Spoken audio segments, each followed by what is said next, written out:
Today we shall begin with 1.2, lesson number 2. The title of that lesson is An Encounter of a Special Kind.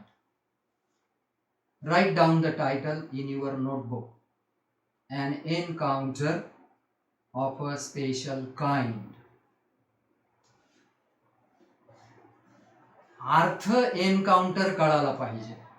Encounter म्हणजे चकमक, समोरासमोर झालेली भेट. चकमक अर्थ होतो खरा खास याचा. एक विशिष्ट प्रकारची चकमक, एक विशिष्ट प्रकारचा सामना. आता अर्थ मी तुम्हाला एक एक्झाम्पल देतो. I shall give you one very good example. Encounter हा शब्द तुम्ही टीव्हीवर ऐकलेला आहे. You might have heard this word on your TV screen. There was an encounter between the police and the robber. चकमक होते, पोलीस लोक गोळ्या घालतात, मुंबईमधल्या काही गुंडांना गोळ्या घालतात, त्याला आपण एन्काउंटर म्हणतो. परंतु इथं अर्थ तसा नाहीये, थोडीशी चकमक असा आहे अर्थ. काय, एक प्रकारची भेट, एक प्रकारचा सामना, असा याचा अर्थ आहे. Now open your books on page number 7. Warming up chit chat. There are certain simple questions. Try to answer them. Now I read number 1. What do you see in the picture? Observe the picture and try to answer my question. You see, there is a girl and she is carrying a puppy in a tub, or you can say in a basket, in a neck deep water. Water is neck deep, गळा इतकं पाणी, आणि त्याच्यातून ती एका लहान कुत्र्याच्या पिलाला घेऊन चाललेली आहे. The girl is carrying a puppy in a tub or in a basket in a neck deep water. आता हे प्रश्न तुमच्याकडून मी समोर बसलेले असल्यावर घेऊ शकतो, पण इथं मला डायरेक्टली आन्सर सांगावं लागतं. हा फरक फक्त याच्यामधला लक्षात घ्या. आपण उत्तर ऐकत चला. Question number 2. What do you think the girl is trying to do? What do you think the girl is trying to do? What is she doing?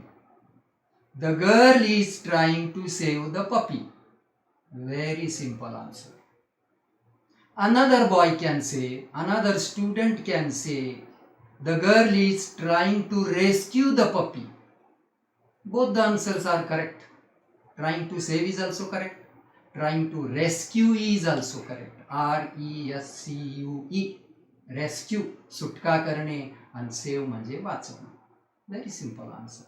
She is trying to rescue or save the puppy. Now come to point number 3. If you were in the place of that girl, what would you do? Suppose you were in the place of that girl, what would you do? इथं wood आलेलं आहे, wood आलं तर वूडच सांगायचं, आणि will आलं तर विलच सांगायचं. This question may be asked with would and also with will. आता बघा, तुम्ही त्या मुलीच्या जागी आहे तर तुम्हाला कळलं की मीही तेच करणार. तुम्ही सरळ सांगायचं, I would also do the same thing. This answer is also correct. I would also do the same thing. Another can say, I would also try to save or rescue the puppy. I would also try to save or rescue the puppy. Come to point number 4. Do you think she will become successful in her mission? Yes, of course. You can say in these 2 words, yes, of course. अर्थातच. Certainly she will be successful in her mission. ती होणारच आहे, आपल्या कार्यात ती यशस्वी होणार आहे, कारण ज्या अर्थी प्रयत्न करते यशस्वी होणार. मग एवढंच सांगायचं, yes of course she will be successful, she will be definitely successful in her mission. Now come to point number 2. Another question is there. Match the appropriate headlines with the images. There are certain pictures and you have to match them four pictures A, B, C, and D. After observing these pictures, you can immediately match them because even a student of 6th or 7th standard can match these. Now, point number 1. Which can be our luxurious bungalows? Which one? A, B, C, or D? Observe the picture. Anybody can tell because the picture of a bungalow is there, certain trees are there, so it is C. Easy, very easy. Number 2, my favorite pastime. My favorite pastime. Observe carefully, you can immediately understand. There are books around the boy, so that is A. पुस्तक वाचणं, reading the books. Number 3, what a commotion. Commotion म्हणजे गोंधळ, गडबड, मोठा आवाज. A great noise, loud noise. Observe the picture.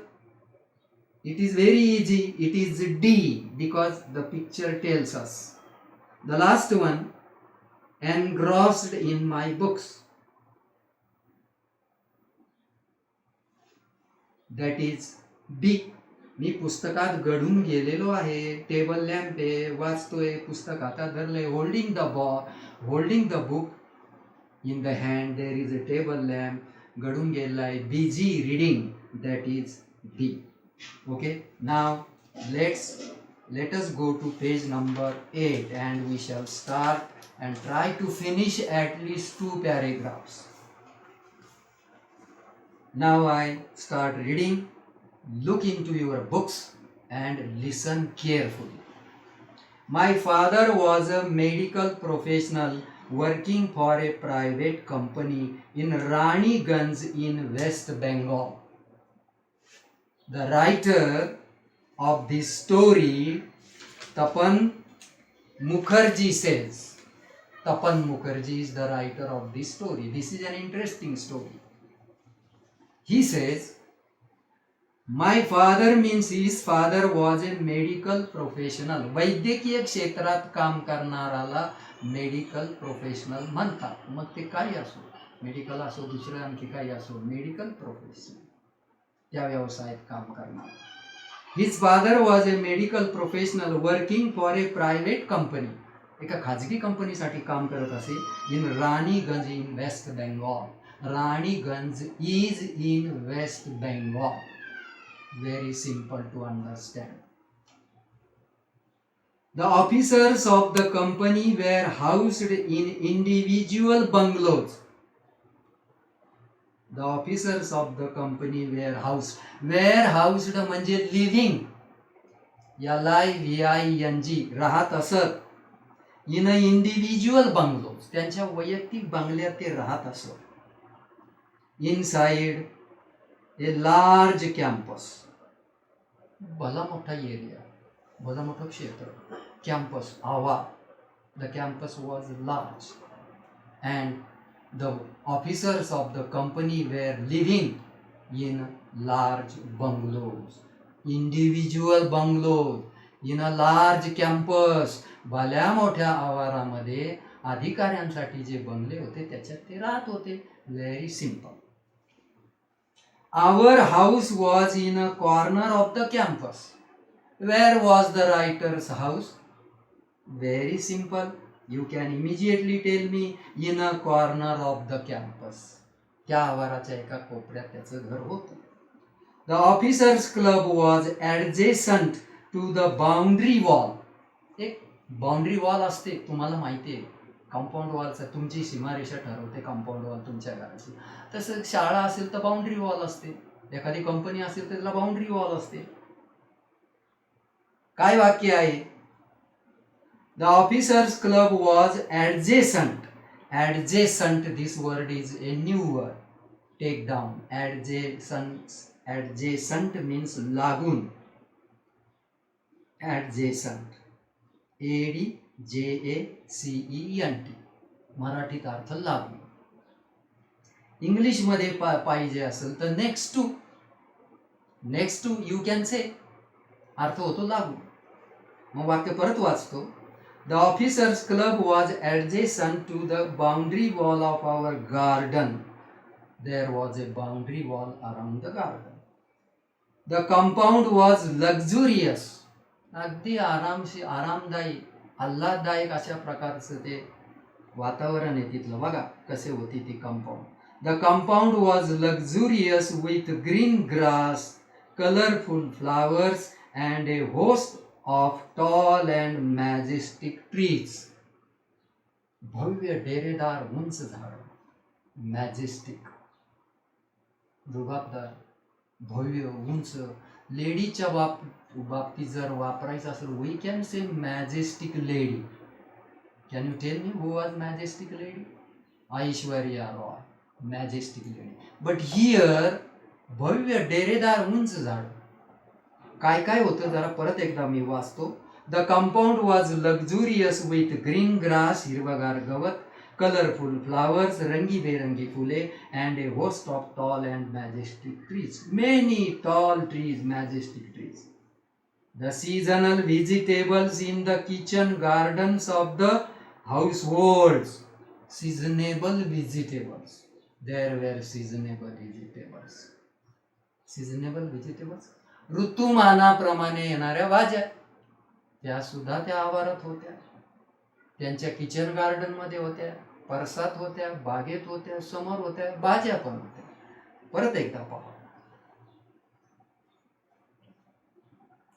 The seasonal vegetables in the kitchen gardens of the households and the magnificent trees constantly attracted squirrels and many species of birds. A group of langurs had been even made their den in an ashwatha tree nearby. Very long sentence. It is a sentence of 4 lines. 4 lines. बरं मोठं वाक्य आहे, पण समजून घ्या. आता another word is there, magnificent. मगाशी पाहिलं majestic. Nearly these are similar words used for trees. Question may be asked. Find out 2 adjectives used for trees from this passage. My question is very important. I repeat it. Find out 2 adjectives from the passage which are used to describe trees. And the answer is number 1, majestic. Number 1, majestic, and number 2, magnificent, bhavya.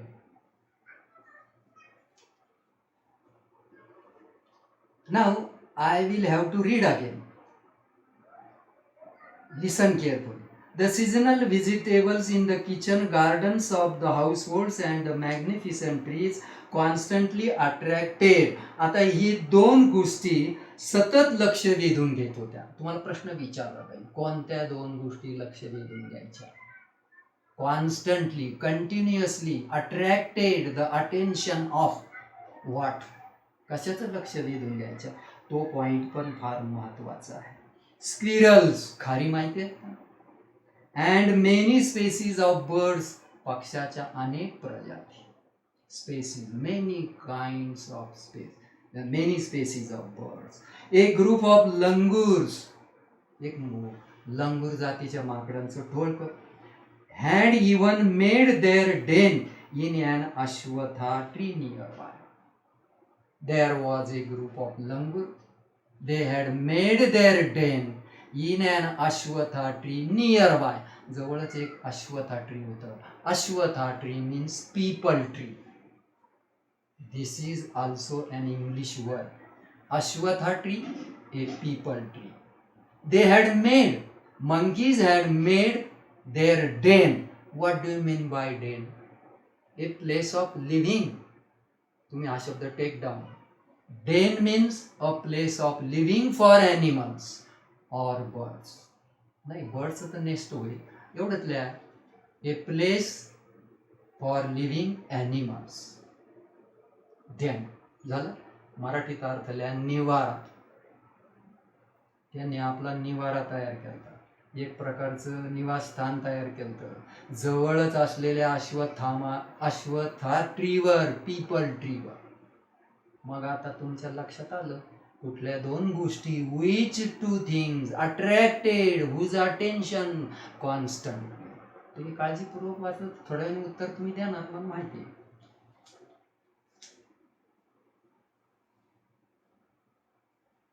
Last line of the paragraph. They had all become a part and parcel of our existence and daily life. इकडे बघा, सगळी झाडं, भाज्या, grass आणि या गोष्टी, हे प्राणी, हे स्क्विरल, हे सगळं रायटर असं म्हणतो दे हॅड ऑल बिकम, ते सगळे बनले होते part and parcel. Take down this phrase is very important. I think I had given last year. Part and parcel. Take down in your notebook. Very important phrase. Part and parcel. Meaning an important part. An important part. महत्वाचा भाग. मराठीतल्या महत्वाचा भाग oblique अविभाज्य घटक. हा जास्त अर्थ fit होतो, अविभाज्य घटक. एवढ्या सगळ्या गोष्टी आमच्या जीवनाचा अविभाज्य घटक बनल्या होत्या असं रायटर सांगतो. लक्षात घ्या, ती स्टोरी पहिल्या पॅराग्राफ पासून कळली तरच कळलं, नाही तर मग नाही कळायची. All these things had become a part and parcel of our existence and daily life. Existence, this is the noun of exist. Noun existence, you have heard this word in science. अस्तित्व.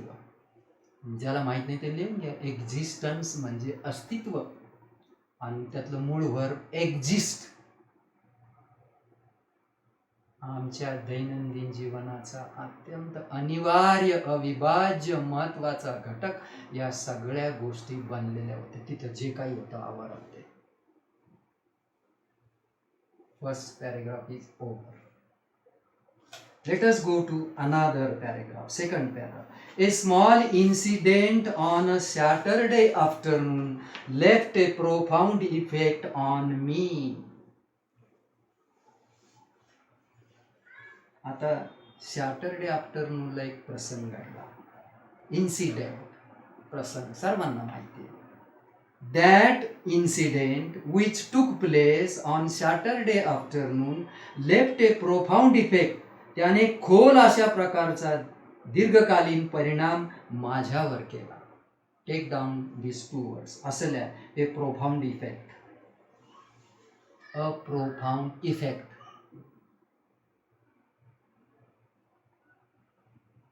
Means a deep effect. A deep effect, खोलवर अशा प्रकारचा परिणाम.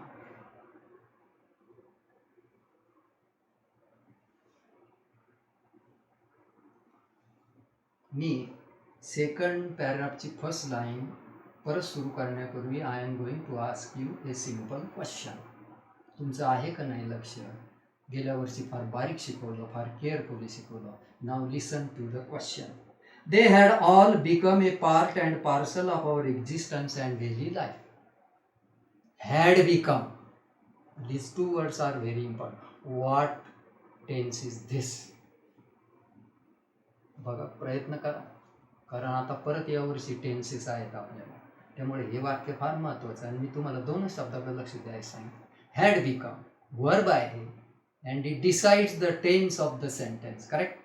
Had आलेला आहे, पुढं past participle आहे, past perfect tense. Okay, this line is very very important. Remember. Now I start with second paragraph. A small incident on a Saturday afternoon left a profound effect on me and unfolded. आणि उलगडलं. Fold opposite unfold. उलगडलं.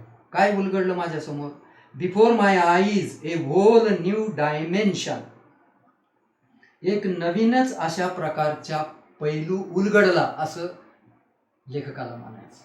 त्या प्रसंगाने एक नवीनच पैलू माझ्या डोळ्यासमोर उलगडला, माझ्या लक्षात आला. unfolded before my eyes a whole new dimension to the wonders of God's creation. What was that dimension of? God's creation. परमेश्वराच्या अजब निर्मितीचा, परमेश्वराच्या अजब निर्मितीचा, विचित्र अशा प्रकारच्या निर्मितीचा एक नवीन पैलू माझ्या डोळ्यासमोर प्रकट झाला, उघडला. लक्षात आलं लेखकाच्या. ती लाईन जरा समजायला अवघड आहे, मी परत एकदा वाचतो, त्याच्याशिवाय काही कळणार नाही, थोडंसं लक्ष द्या. A small incident on a Saturday afternoon left a profound effect on me and unfolded before my eyes a whole new dimension to the wonders of God's creation. It was a few days into the Puja vacation. काही थोडेच दिवस झाले होते, तो पूजा vacation म्हणतो. मला सांगा, can you tell me when the writer says Puja vacation, the writer is from West Bengal, what kind of Puja is that? Can anybody guess? Not from Maharashtra. This Puja is this is a kind of festival, but not from Maharashtra, not from any state. It is only from Bengal. Durga Puja. Am I right? Huh? This is a story from West Bengal. So Durga Puja. आता काही थोडे दिवस झाले होते दुर्गा पूजेची सुट्टी लागून. मी वाक्य परत वाचतो. It was a few days into the puja vacation, just like for any other child. इतर मुलासारखंच the holidays provided an opportunity for me to become engrossed in various magazines and story books published specially for children in the festive season. काय असतं, ज्या वेळेला festive season असतो, म्हणजे सणासुदीचा काळ असतो आणि व्हॅकेशन असते, you have Diwali vacation, you have a long period of vacation. So what do? You read certain magazines, story books, etc., etc. Okay? The same is the case with this writer. Puja vacation म्हणतो, Durga पूजेची vacation होती. लक्षात आलं? आणि ही was engrossed. त्याला ही जशी तुम्हाला संधी असते, vacation is an opportunity to you all. In the same way this vacation was an opportunity to read books for the writer. He was engrossed in. आता ही फ्रेज फार महत्वाची, right down. Be engrossed in किंवा to be engrossed in, ENGROSSED. समोर त्याचा समानार्थी phrase घ्या. To be occupied in. To be occupied, OCCUPIED. To be occupied in oblique, एकदम सोपी फ्रेज. मग तुम्हाला जर माहिती आहे मग्न असणे, घडून जाणे, तर सांगता येईल का सोपी फ्रेज 5वी 6वीचे म्हणायची? नाही, लिहून घ्या. To be busy in. To be busy in, BUSY.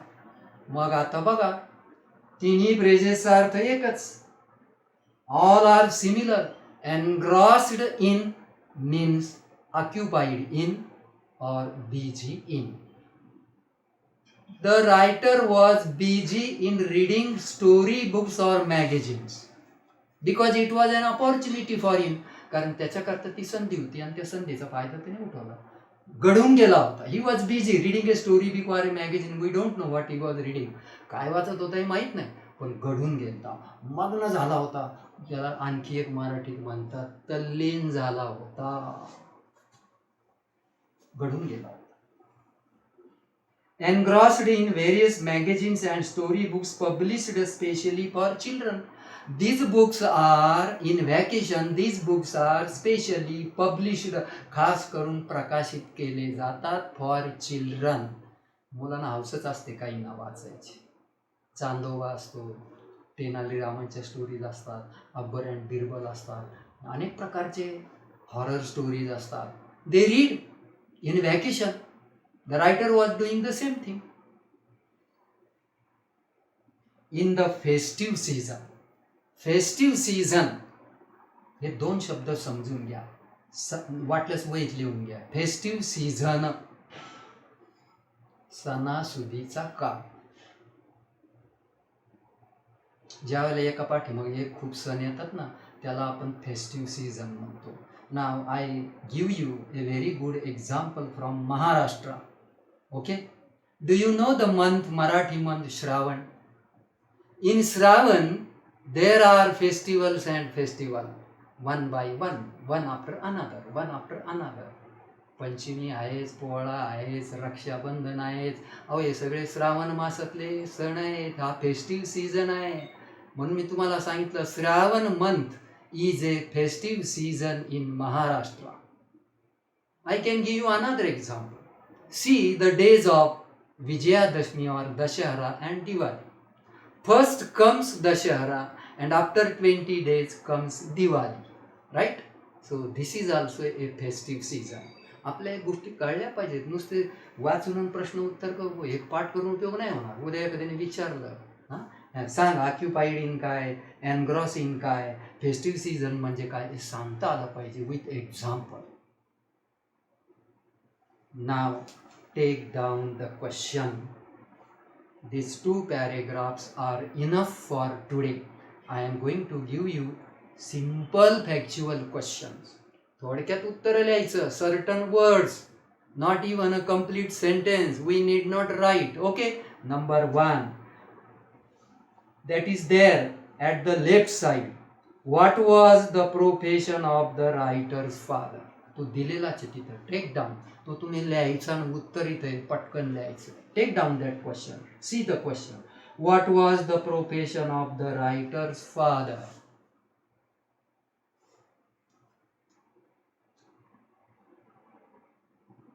Profession म्हणजे व्यवसाय. प्रश्न विचारताना असा विचार त्याचा व्यवसाय काय होता लेखकाच्या वडिलाचा, आणि उत्तर तिथं आहे. काही चेंज करायची गरज नाही. A medical professional working for a private company एवढं लिहिलं तरी चालेल. किंवा this is enough.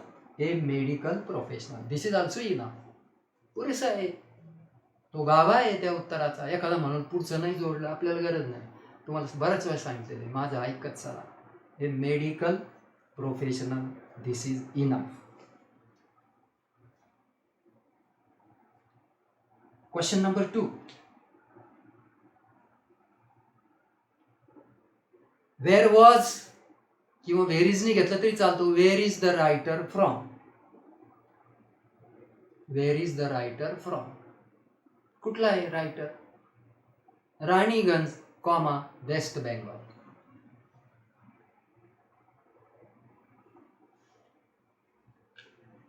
Raniganj comma West Bengal. Question number 3. Where were the officers house. Where were the officers of the company? असं म्हणा. Where were the officers of the company housed? HOUSED question mark. Answer is there. You need not change. What is the answer? In individual bungalows inside a large campus. In individual bungalows inside a large campus. Very simple. Next question. Where was the writer's house? Where was the writer's house? I suppose this question is very simple, and who cannot answer this question, he is a stupid fellow. Answer is there. What is the answer? In a corner of the campus. Write down. In a corner of the campus.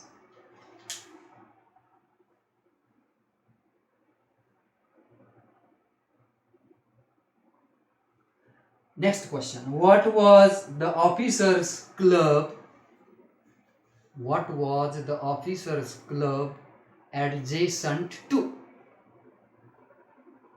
कशाला लागू नको.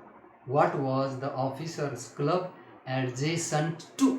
TO2 question mark. Answer is clearly there. काही बदल करायची गरज नाही. फार तुम्ही to the boundary wall of their garden म्हणायचं. आवर नाही. हा बदल लक्षात घ्या. आवर म्हणजे काही तुमची वाघ नाही. To the boundary wall of their garden.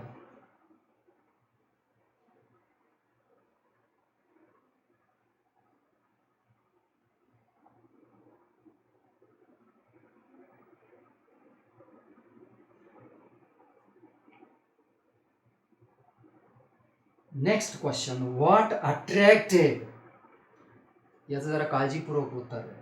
What attracted squirrels, comma, squirrels, comma, many species of birds,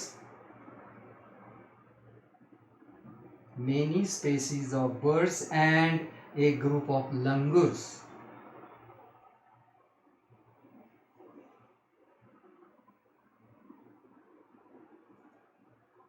कोण लक्ष वेधून घेत असे? The answer is there. The seasonal vegetables in the kitchen gardens. The seasonal vegetables in the kitchen gardens and the magnificent trees. These are the 2 points. Magnificent trees. या 2 गोष्टी सतत लक्ष वेधून घ्यायचे या 3 प्रकारच्या प्राण्या पक्ष्यांचं. Next question, where had a group of langurs made their den, their den, den. This is also very simple. I tell you, listen carefully. In an ashwatha tree nearby. वगळलं तरी चालेल, एवढं इनफ आहे. In an ashwatha tree.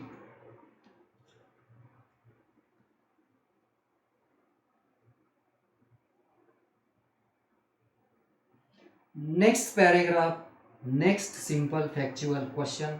You write the number. What left a profound effect? What left a profound effect on the writer? Question mark. The answer is very simple.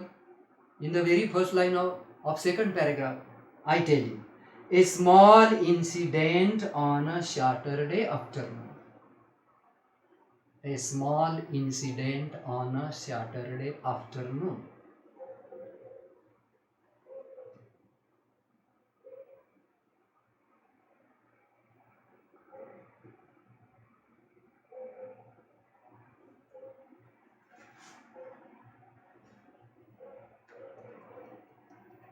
Next question, what unfolded?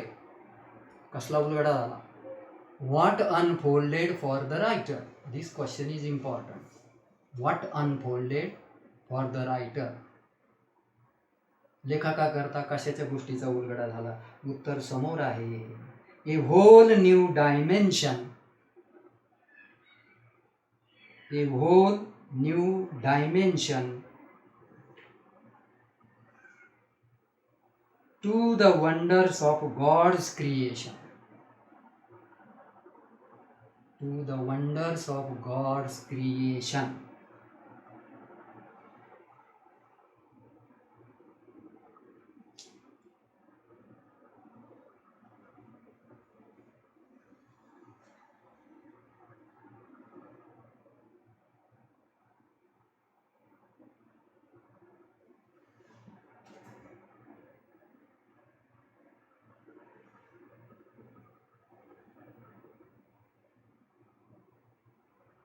Beach में time नहीं लेने देखता, pause नहीं लेने का video. Now take down another question. These are the simple. फिर से बोलो. Take down another simple question. Okay. This is a vocabulary type question. Find out 2 adjectives. Find out 2 adjectives from the passage which are